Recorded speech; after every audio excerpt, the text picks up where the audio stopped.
जो भी राम का द्रोही है, याद रखना, मालदा की धरती से ही मैं इस बात को कह रहा हूं।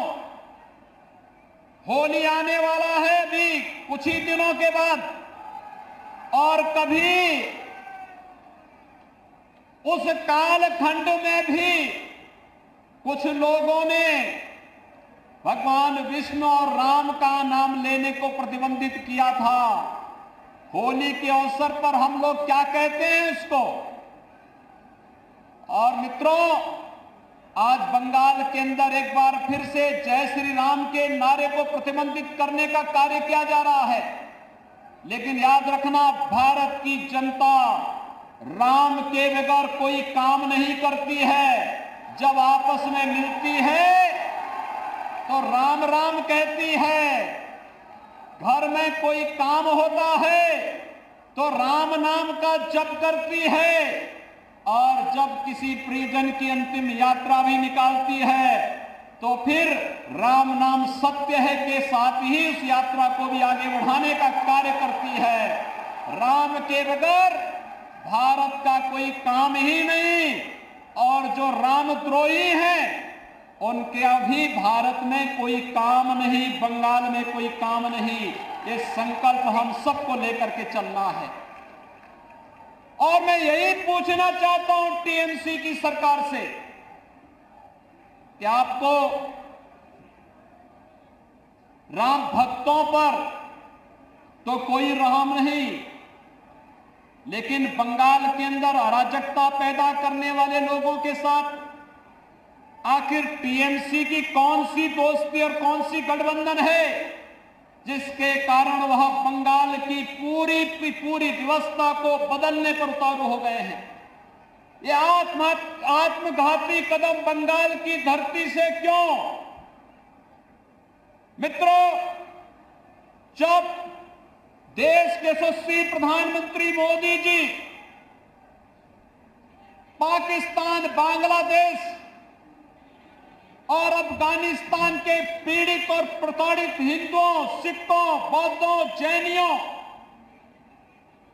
ईसाइयों, इन सबके संरक्षण, इनको सुरक्षित ठिकाना देने के लिए एक कानून बनाते हैं और उस कानून को भारत के अंदर लागू करते हैं, तो बंगाल में हिंसा क्यों होती है? ये हिंसा, सत्ता प्रायोजित हिंसा क्यों? यहां पर एक तरफ पीड़ित और प्रताड़ित मानवता को शरण देने की जब बात की जाती है तो यहां की सरकार विरोध करती है, लेकिन जब घुसपैठियों को बाहर करने की बात होती है यहां की सरकार तिलमिला जाती है।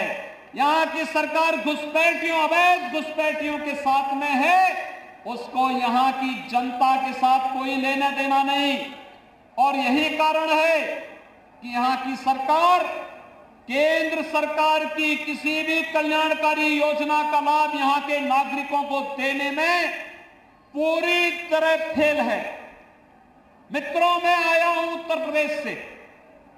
हमने उत्तर प्रदेश में कुछ चीजें इस रूप में की जिसने उत्तर प्रदेश के अंदर व्यापक परिवर्तन किया है, और उस व्यापक परिवर्तन के कारण आज आप देखते होंगे यहां पर गर्मियों में जून से लेकर के अक्टूबर के बीच में इंसेफ्लाइटिस से हजारों मौतें बंगाल में आज भी होती हैं। लेकिन बंगाल के अंदर अज्ञात बीमारी दिखा करके इस बीमारी से होने वाली मौतों को छुपाने का कार्य टीएमसी की सरकार करती है। इससे पहले कम्युनिस्टों की सरकार भी यही बंगाल के अंदर करती थी।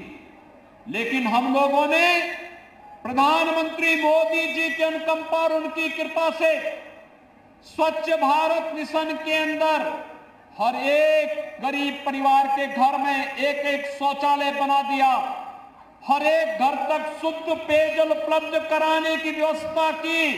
आज परिणाम है इंसेफ्लाइटिस उत्तर प्रदेश से पूरी तरह समाप्त हो चुका है। कोई मौत इंसेफ्लाइटिस से उत्तर प्रदेश के अंदर नहीं होती है।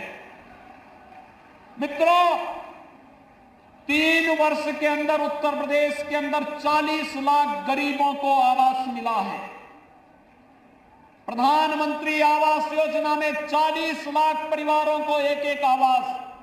मैं आ रहा था अभी बागडोगरा से, मैं देख रहा था मालदा तक एक भी गरीब व्यक्ति का पक्का मकान नहीं है।